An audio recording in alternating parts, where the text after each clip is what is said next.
Première épître de Jean, chapitre 1. Ce qui était dès le commencement, ce que nous avons entendu, ce que nous avons vu de nos yeux, ce que nous avons contemplé et que nos mains ont touché, concernant la parole de la vie. Et la vie a été manifestée, et nous l'avons vue, nous en rendons témoignage, et nous vous annonçons la vie éternelle, qui était auprès du Père, et qui nous a été manifestée. Ce que nous avons vu et entendu, nous vous l'annonçons, à vous aussi, afin que vous aussi vous soyez en communion avec nous. Or, notre communion est avec le Père et avec son Fils, Jésus-Christ. Ceci, nous l'écrivons, afin que notre joie soit complète. Voici le message que nous avons entendu de lui et que nous vous annonçons. Dieu est lumière, il n'y a pas en lui de ténèbres. Si nous disons que nous sommes en communion avec lui et que nous marchions dans les ténèbres, nous mentons et nous ne pratiquons pas la vérité. Mais si nous marchons dans la lumière comme il est lui-même dans la lumière, nous sommes en communion les uns avec les autres, et le sang de Jésus son Fils nous purifie de tout péché. Si nous disons que nous n'avons pas de péché, nous nous séduisons nous-mêmes, et la vérité n'est pas en nous. Si nous confessons nos péchés, il est fidèle et juste pour nous pardonner nos péchés et nous purifier de toute injustice. Si nous disons que nous n'avons pas de péché, nous le faisons menteur, et sa parole n'est pas en nous. Première épître de Jean, chapitre 2. Mes petits enfants, je vous écris ceci, afin que vous ne péchiez pas. Et si quelqu'un a péché, nous avons un avocat auprès du Père, Jésus-Christ, le juste. Il est lui-même victime expiatoire pour nos péchés, non seulement pour les nôtres, mais aussi pour ceux du monde entier. À ceci nous reconnaissons que nous l'avons connu, si nous gardons ses commandements.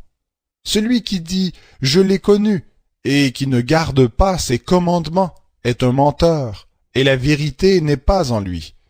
Mais celui qui garde sa parole, l'amour de Dieu est vraiment parfait en lui. À ceci nous reconnaissons que nous sommes en lui. Celui qui déclare demeurer en lui doit marcher aussi comme lui, le Seigneur, a marché. Bien-aimés, ce n'est pas un commandement nouveau que je vous écris, mais un commandement ancien, que vous avez eu dès le commencement. Ce commandement ancien, c'est la parole que vous avez entendue. D'autre part, c'est un commandement nouveau que je vous écris. Ceci est vrai pour lui et pour vous, car les ténèbres passent et la lumière véritable brille déjà.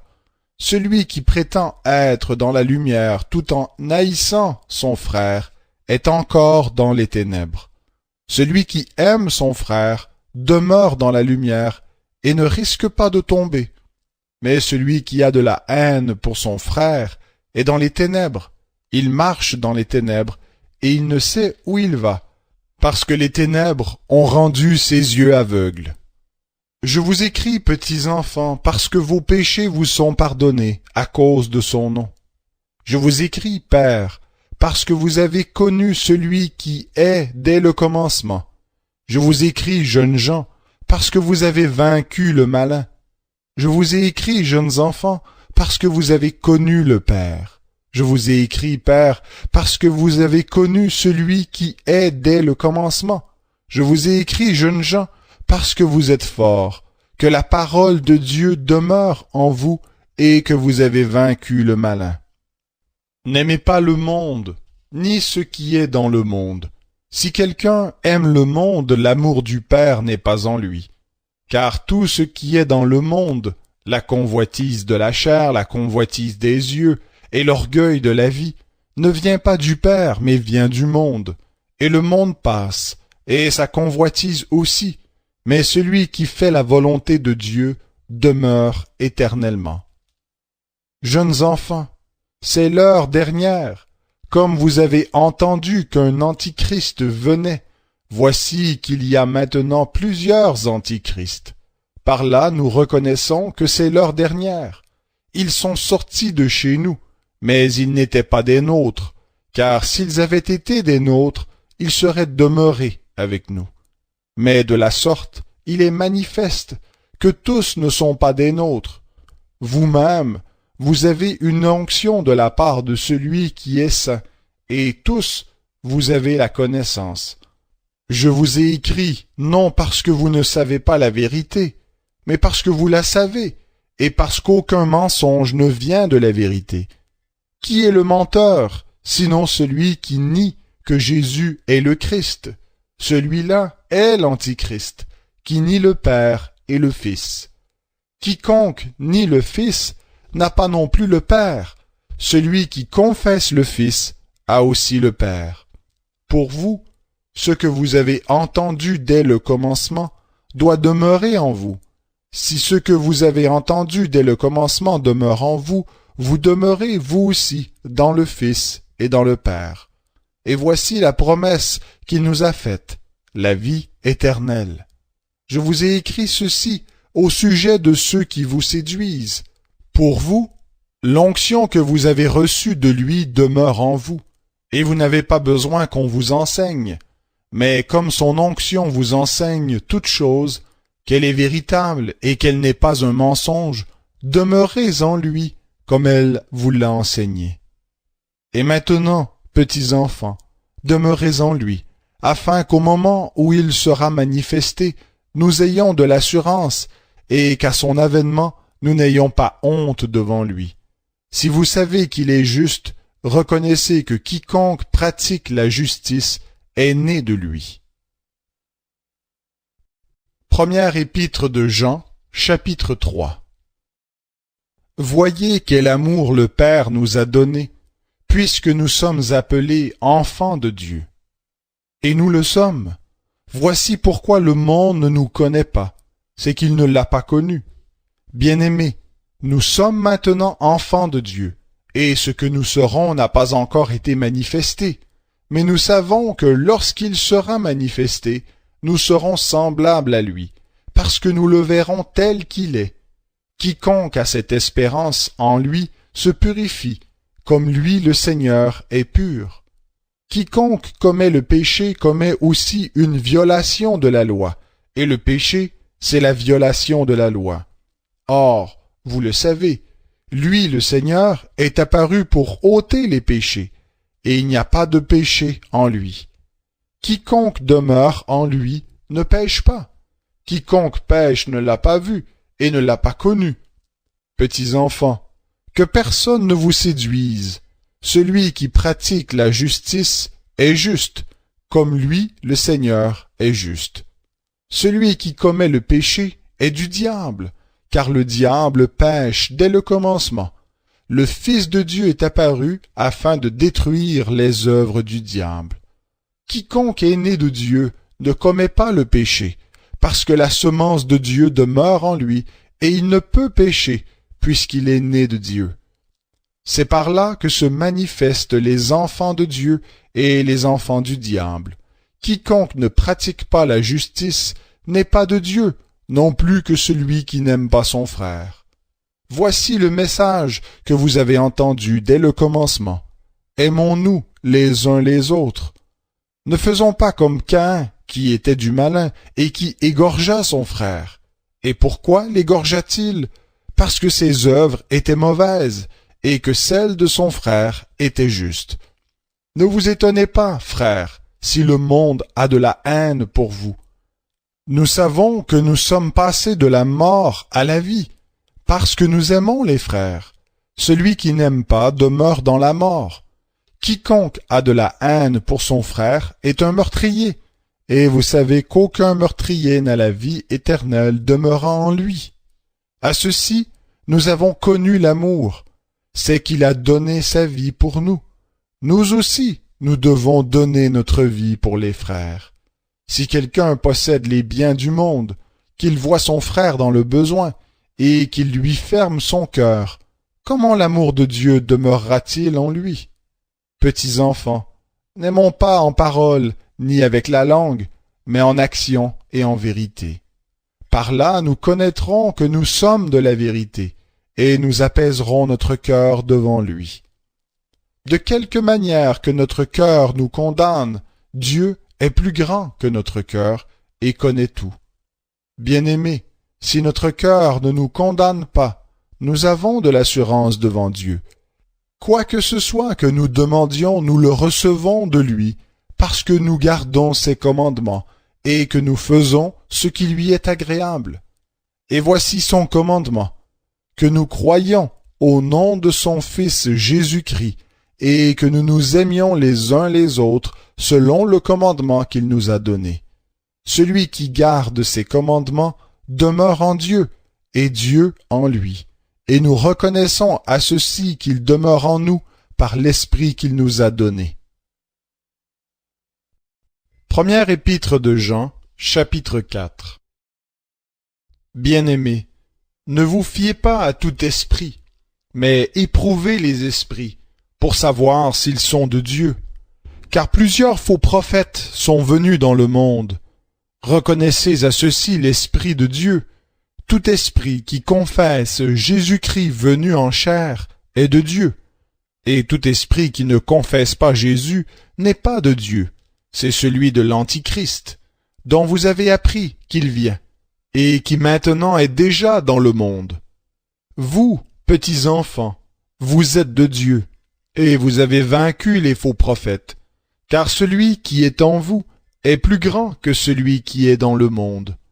Eux, ils sont du monde, c'est pourquoi leurs paroles viennent du monde, et le monde les écoute. Nous sommes de Dieu. Celui qui connaît Dieu nous écoute. Celui qui n'est pas de Dieu ne nous écoute pas. C'est par là que nous reconnaissons l'esprit de la vérité et l'esprit de l'erreur. Bien-aimés, aimons-nous les uns les autres, car l'amour est de Dieu, et quiconque aime est né de Dieu et connaît Dieu. Celui qui n'aime pas n'a pas connu Dieu, car Dieu est amour. Voici comment l'amour de Dieu a été manifesté envers nous. Dieu a envoyé son Fils unique dans le monde, afin que nous vivions par lui. Et cet amour consiste non pas en ce que nous avons aimé Dieu, mais en ce qu'il nous a aimés, et qu'il a envoyé son Fils comme victime expiatoire pour nos péchés. Bien-aimés, si Dieu nous a tant aimés, nous devons, nous aussi, nous aimer les uns les autres. Personne n'a jamais vu Dieu. Si nous nous aimons les uns les autres, Dieu demeure en nous, et son amour est parfait en nous. À ceci nous reconnaissons que nous demeurons en lui, et lui en nous. C'est qu'il nous a donné de son esprit. Et nous avons vu, et nous témoignons que le Père a envoyé le Fils comme sauveur du monde. Celui qui confesse que Jésus est le Fils de Dieu, Dieu demeure en lui, et lui en Dieu. Et nous avons connu l'amour que Dieu a pour nous, et nous y avons cru. Dieu est amour. Celui qui demeure dans l'amour demeure en Dieu, et Dieu demeure en lui. Voici comment l'amour est parfait en nous, afin que nous ayons de l'assurance au jour du jugement. Tel il est, lui, tel nous sommes aussi dans le monde. Il n'y a pas de crainte dans l'amour, mais l'amour parfait bannit la crainte, car la crainte implique un châtiment, et celui qui craint n'est point parfait dans l'amour. Pour nous aimons, parce que lui nous a aimés le premier. Si quelqu'un dit « J'aime Dieu » et qu'il haïsse son frère, c'est un menteur, car celui qui n'aime pas son frère qu'il voit ne peut pas aimer Dieu qu'il ne voit pas. Et nous avons de lui ce commandement, que celui qui aime Dieu aime aussi son frère. Première épître de Jean, chapitre 5. Quiconque croit que Jésus est le Christ est né de Dieu, et quiconque aime celui qui l'a engendré aime aussi celui qui est né de lui. À ceci nous reconnaissons que nous aimons les enfants de Dieu, quand nous aimons Dieu et que nous pratiquons ses commandements. Car l'amour de Dieu consiste à garder ses commandements, et ses commandements ne sont pas pénibles, parce que tout ce qui est né de Dieu triomphe du monde, et voici la victoire qui triomphe du monde, notre foi. Qui est celui qui triomphe du monde, sinon celui qui croit que Jésus est le Fils de Dieu?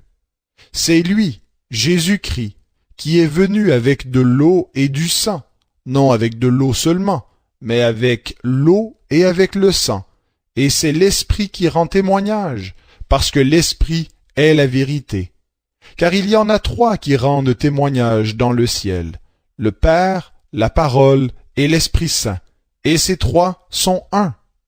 Et il y en a trois qui rendent témoignage sur la terre, l'Esprit, l'eau et le sang, et les trois sont d'accord. Si nous recevons le témoignage des hommes, le témoignage de Dieu est plus grand. Car voici le témoignage de Dieu, c'est qu'il rend témoignage à son Fils. Celui qui croit au Fils de Dieu a ce témoignage en lui-même. Celui qui ne croit pas, Dieu le fait menteur, puisqu'il ne croit pas au témoignage que Dieu a rendu à son Fils. Et voici ce témoignage. Dieu nous a donné la vie éternelle, et cette vie est en son Fils. Celui qui a le Fils a la vie. Celui qui n'a pas le Fils de Dieu n'a pas la vie. Cela, je vous l'ai écrit, afin que vous sachiez que vous avez la vie éternelle, vous qui croyez au nom du Fils de Dieu. Voici l'assurance que nous avons auprès de lui. Si nous demandons quelque chose selon sa volonté, il nous écoute. Et si nous savons qu'il nous écoute, quoi que ce soit que nous demandions, nous savons que nous possédons ce que nous lui avons demandé. Si quelqu'un voit son frère commettre un péché qui ne mène pas à la mort, qu'il prie, et Dieu lui donnera la vie. Il s'agit de ceux qui commettent un péché qui ne mène pas à la mort. Il y a un péché qui mène à la mort, ce n'est pas pour ce péché-là que je dis de prier. Toute injustice est un péché, et il y a tel péché qui ne mène pas à la mort. Nous savons que quiconque est né de Dieu ne pêche pas. Mais celui qui est engendré de Dieu le garde, et le malin ne le touche pas. Nous savons que nous sommes de Dieu, et que le monde entier est au pouvoir du malin. Nous savons aussi que le Fils de Dieu est venu, et qu'il nous a donné l'intelligence pour connaître celui qui est le véritable. Et nous sommes dans le véritable, en son Fils Jésus-Christ. C'est lui, le Dieu véritable, et la vie éternelle. Petits enfants, gardez-vous des idoles.